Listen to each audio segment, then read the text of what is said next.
Hello and welcome to the Talking Tomato channel. Today we're going to talk about a very interesting topic, which is how do we validate each transaction before it got added to the blockchain. Actually, we are having a couple of concepts.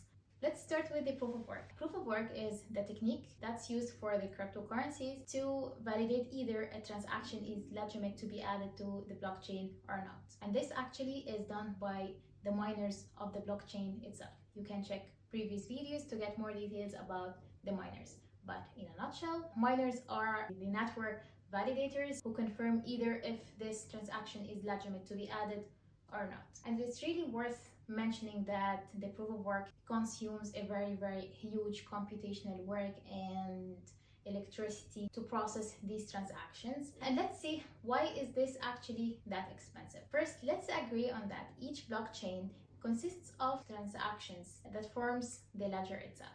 So we encode this block into a 256-digit number that consists of zeros and ones.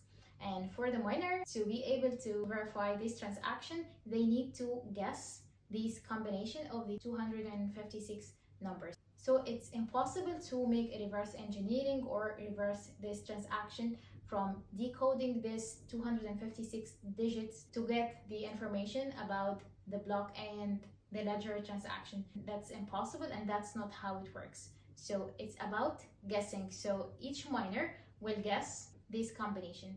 And the interesting part here, there is no one is selected to perform this transaction.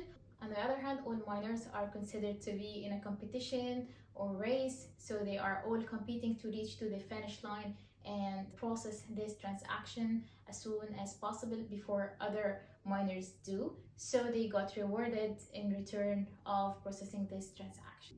And that's exactly what makes the proof of work is very secured, because it requires a very huge computational work to guess the combination of the 256 possibilities, which is way much for a normal computer to do. So they require computers with specific hardwares to be able to process this transaction.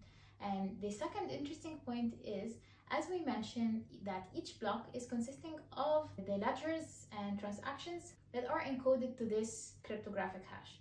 And every change or any single change happens to this block, this 256 hash got changed. So whenever any change happens to any specific block, that will require a change for the other upcoming blocks, and they will require revalidation from the beginning. So it's really hard to either decode this 256 digits or fraud the block itself, because it will require the huge amount of the computational work. Since we have talked about the proof of work, we actually have another concept, which is the proof of stake. So let's dig deeper and see what is the proof of stake. Let's agree that miners on the proof of work chains are called here validators. And the mining process, it's called minting or forging. The proof of stake tries to overcome a couple of obstacles that the proof of work actually was facing, like the need of huge computational work that consuming a lot of resources. As we said, miners are competing to reach to the finish line and decode the transaction to be able to send it or broadcast it to the blockchain and have rewards in return. And actually on the proof of stake, what happens is totally the opposite of what happens on the proof of work. Like, we don't have minters or validators are competing. Actually, the proof of stake only selects one person or one winner to validate this transaction.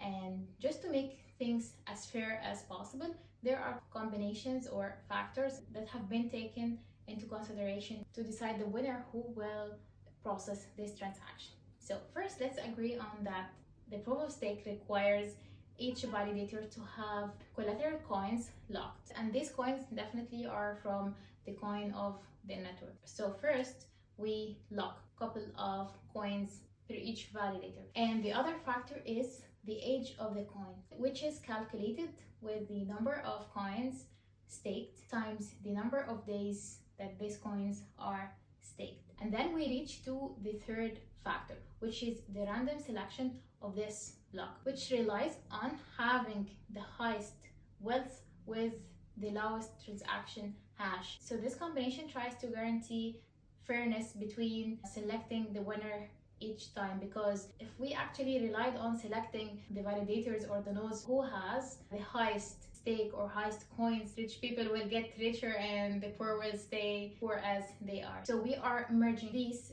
three combinations or factors to guarantee that we make diversity between validators.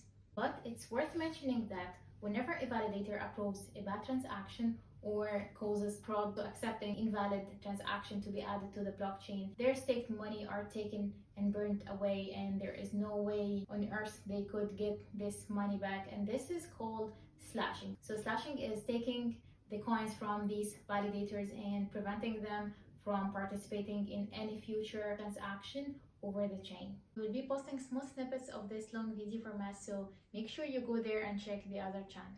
Also, make sure you stay tuned to the channel because we will help you understand the benefits of this emerging technology, so you have the chance to make the world a better place for all of us.